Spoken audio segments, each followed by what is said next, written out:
દર્શક please welcome Ankit Sakhiya.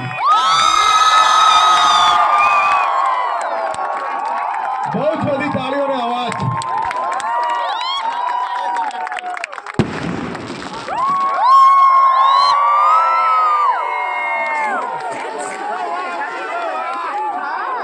World wide Lalo ફિલ્મને જે કર્યું છે તે આજ સુધી ગુજરાતી ઇન્ડસ્ટ્રી નથી કરી શક્યું.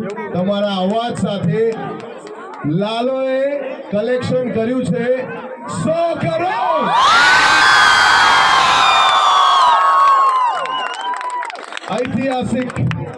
ઐતિહાસિક ઘટના ખાલી આ ટીમ માટે નહીં પણ દરેકે દરેક ગુજરાતી માટે ગર્વની વાત છે. અને આ 100 કરોડની જે જર્ની છે